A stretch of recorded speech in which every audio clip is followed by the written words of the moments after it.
You know, sometimes in life you just can't catch a break, and it seems like everything you do to try to fix the situation only ends up pushing things from bad to worse to catastrophic. Like, I once saw a drunk guy stagger out of a late night takeaway with a kebab in hand, only to lose his grip on his prized lump of artery-clogging saturated meat, and fumble to catch it before it fell to the ground, causing him to lose his balance and stumble face first into a plate glass window. And thinking about that poor unfortunate drunken soul who had to retreat home with no food, a bloody nose, bruised ego, and the mocking laughter of me and my friends ringing in his ears, I'm reminded of Snow White actress Rachel Zegler, who seems to be single-handedly tanking the box office prospects of her multi-million-dollar movie, to the point where even industry experts are warning that she's rapidly turning into box office poison. See, one of the weird little side effects of the current Hollywood strikes is that there's not a whole lot of news and controversy coming out of Tinseltown right now, which has given the internet a bit more time to reflect on other things, like past interviews on the subject of Snow White that were largely ignored at the time, but have soon come back to haunt Disney and Rachel in recent weeks. And holy shit, have they provided fertile ground for backlash and mockery.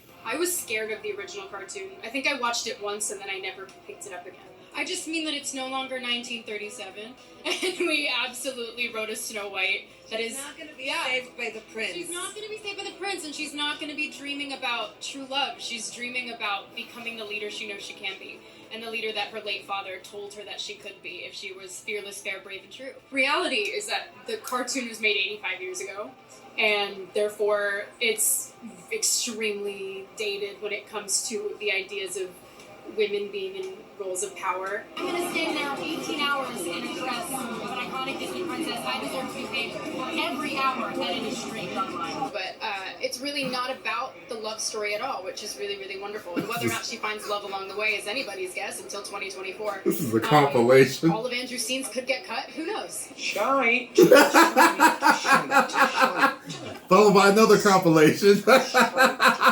No offense, Rachel, but you're making it pretty tough for people to like you. Yes. Now, I don't pretend to know what exactly was going on in her head when she said stuff like this. Maybe she was just a bit nervous and overwhelmed by all the attention and didn't know how to respond with the kind of slick, blandly diplomatic answers that a more experienced celebrity might have given. Maybe it's because she's young and idealistic and just blurted out the first thing that came into her head about the movie and the character. And so I don't really want to dump on her too much for all this controversy. Yeah, she's definitely creating the impression of a spoiled, entitled, narcissistic actor who totally doesn't appreciate the amazing opportunity she's been given. Yeah, her comments on the actor's well, pretty wait a minute. Gotta stop there. I don't know if it's an amazing opportunity because there is no way. There is no way in hell they could pay me to be in this movie. No way in hell. Okay? This is not a great opportunity. I know where he's going with that. I get what he's saying. There is no way in hell that this is a great opportunity to be in this movie. Maybe to be a mainstream actor, yes, but not to be in this movie because holy ish with what they're doing in this. Oh boy. I'd be afraid of being connected to it, to tell you the truth.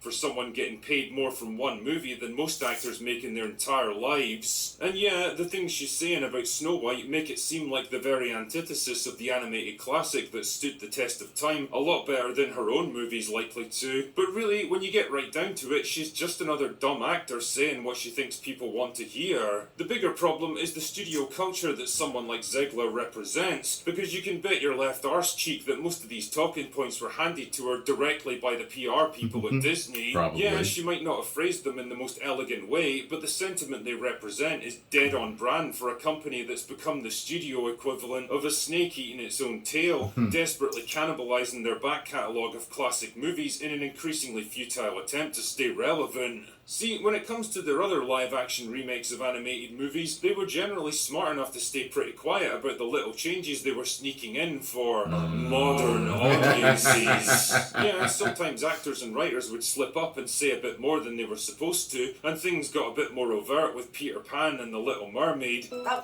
I still haven't seen Beauty and the Beast or Mulan. Like, Mulan feels like it's going to be drudgery for me to watch it. I feel like I could get through Beauty and the Beast. We'll see if that one's woke, but I don't even want to watch Mulan. That was fun.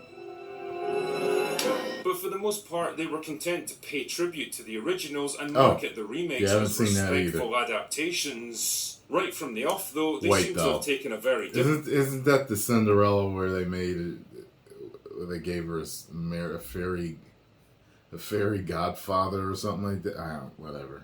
Different approach with Snow White. It feels like they're making a concerted effort to cast the original movie as some horribly dated relic of a bygone era that we're all supposed to look back on and laugh at with the benefit of our modern enlightened hindsight. Rachel certainly doesn't think much of it, and neither does Gal Gadot if their interviews are anything to go by. And ironically, there's something weirdly outdated now about turning the main character into this fanatically independent, power-hungry girl boss who doesn't need a man. It's the kind of talking points that were all the rage 5 or 6 years ago when this whole movement in Hollywood was still in its infancy, but that was then and this is now. The strong female lead isn't the fresh new concept it was back in 2016. In fact, even in the mainstream media, there's a growing acceptance that this kind of bland, superficial archetype has run its course, to the point where it's become kind of a meme in its own right. Yeah. Either way though, I can't help It didn't work in the first place, and it's still not working. And now it's to a point where it's so bland, people are writing about it that are in the damn industry instead of staying with the machine on it, you know? Wondering, is this really the attitude you want to display towards one of the most beloved animated movies of all time? The one that literally made Disney what it is today? That's right. Do you really want to be seen shitting on the accomplishments of previous generations when your own efforts are probably never going to reach the same heights of cultural influence? Because at a certain point, it really just comes across as a jealous, envious attempt to drag down other people's work rather than elevating your own. As Mahler so aptly put it in one of his videos, this isn't a passing of the torch. It's a torching of the past. It's a deliberate attempt to rewrite history and destroy the legacy of the thing you're so desperate to supplant. Very clever wording there, forgetting that there's a reason movies like Snow White have been enjoyed by generations of audiences. The stories they told are timeless and universal, instead of trying to catch the ever-changing winds of the political and social zeitgeist. Yeah. They weren't written for modern audiences, they were written for every audience, from the 1930s to the 2020s, and that's precisely why they worked so well. Yeah. And as much as you and your friends might look down on them and mock them for not aligning with whatever fads and trends happen to be the current thing, the inconvenient truth is that they'll still be remembered long after your own lesser efforts have been forgotten. You are but a passing ripple in the pond of history, whereas they are history. Anyway, that's all I've got for today. Go away now. Oh, man.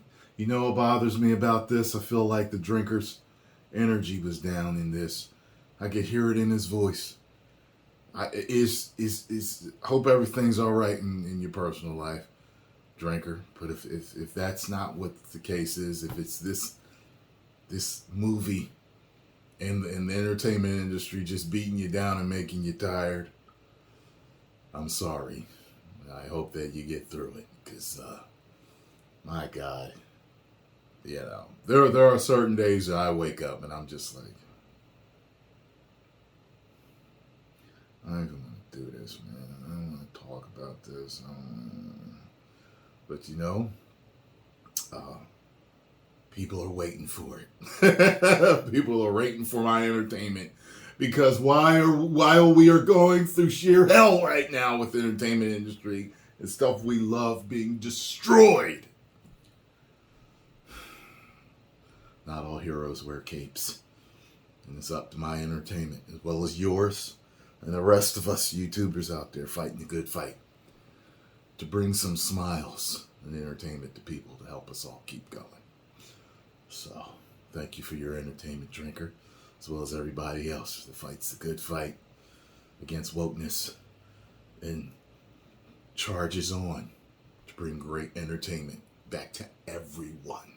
Like they said in the video, they made this for everyone rather than making it for modern audiences. That's all I got for today now. No, that's all I got for today. Go away now. 10 million subscribers. Whoa.